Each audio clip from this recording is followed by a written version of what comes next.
আমাদের বাংলাদেশে প্রথমেই কিন্তু জেন্ডার নিয়ে পরিমাপ করে, জেন্ডার নিয়ে সারাক্ষণ সমালোচনা। অথচ আল্লাহ সুবহানাহু তাআলার প্রত্যেকটা সৃষ্টি অনেক সুন্দর। না মোবাইল থাকলে চট করে একটা নেগেটিভ একটা কমেন্টস করে দিলেন, তো এটার দ্বারা ফায়দা কি? এটার দ্বারা ফায়দা তার গুনাহ হচ্ছে।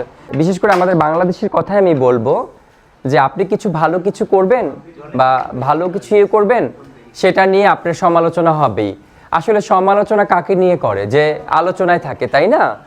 যাকে নিয়ে মানুষের রাত্রে ঘুম হয় না, যাকে নিয়ে ভাবে সারাক্ষণ, নিজের যাকে বিনা বেতনে রাখা হয় আর কি, বলা হয় না, তো তারাই সমালোচনাগুলো করে। আসলে কোনো জায়গায় ভালো ভালো কান্ট্রি ইউরোপগুলোতে গেলে দেখা যায় ওই দেশগুলোতে আপনারা যারা জান দেখবেন যে কেউ কারোর দিকে তাকাচ্ছে না, সবাই সবাইকে অ্যাপ্রিসিয়েট করছে।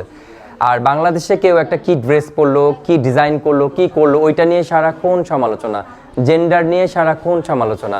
অথচ আল্লাহ সুবহানাহু তাআলার প্রত্যেকটা সৃষ্টি অনেক সুন্দর। আল্লাহ সুবহানাহু তাআলা যাকে যেভাবে বানিয়েছে এটাই অনেক সুন্দর, এবং প্রত্যেকটা মানুষ তার ভিতর থেকে কিন্তু অনেক সুন্দর, ভিতরের সৌন্দর্যটা কিন্তু মুখে ফুটে ওঠে। না, এই জিনিসগুলো হয় কি যে দেখেন, আমাদের বাংলাদেশে প্রথমেই কিন্তু জেন্ডার নিয়ে পরিমাপ করে যে কোন জেন্ডার, এটা লাগে সেটা। সো এই জিনিসগুলো আসলে অনেক লেম লাগে।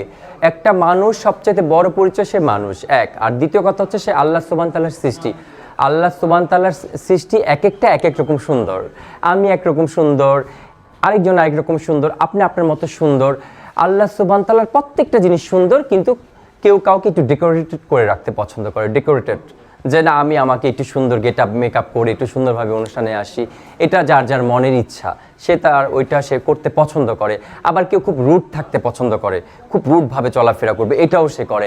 আবার কেউ ভার্সেটাইল, যেরকম আমি আমার মহল্লায় একেবারেই খুবই নর্মাল, একেবারে রুড, নর্মালি একেবারে যাতায়াত, রাস্তা দিয়ে হাঁটতেছি, টঙ্গের দোকানে চা খাচ্ছি, আবার গাড়ি নিয়েও 5 স্টারে যাচ্ছি, সবসময় ওইভাবে মেকআপ গেটআপ করে বের হই না।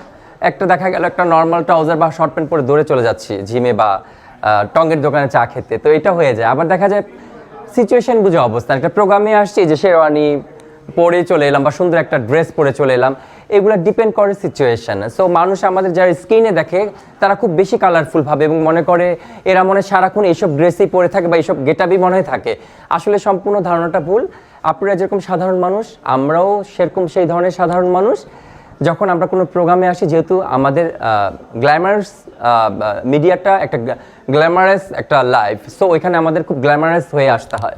সো এই জন্য আমাদেরকে ওইভাবেই আসা উচিত আমি মনে করি। শুধু আমার না, সবগুলো মানুষকে, যেহেতু অনেক হাজার হাজার ক্যামেরা থাকে, পুরো পৃথিবী বিশ্ব দেখে, তো নিজেকে ওইভাবে আমি মনে করি রিপ্রেজেন্ট করা উচিত।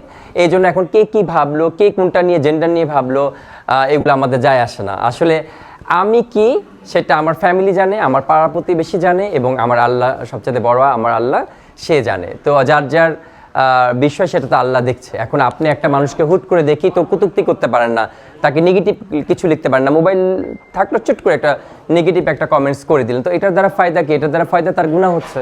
যে ব্যক্তি লিখলো সে ব্যক্তি কিন্তু জানে না আমার সম্বন্ধে যে আমি কি, কিন্তু সে আমাকে একটা কমেন্টস করে বসলো, অথচ সে আমাদের কোনো আইডিয়া নেই। ওই মোবাইলে চকচক চকচক দেখছে, ওইটা দেখে সে একটা মনে আইডিয়া আসছে, ওটা লিখে দিচ্ছে।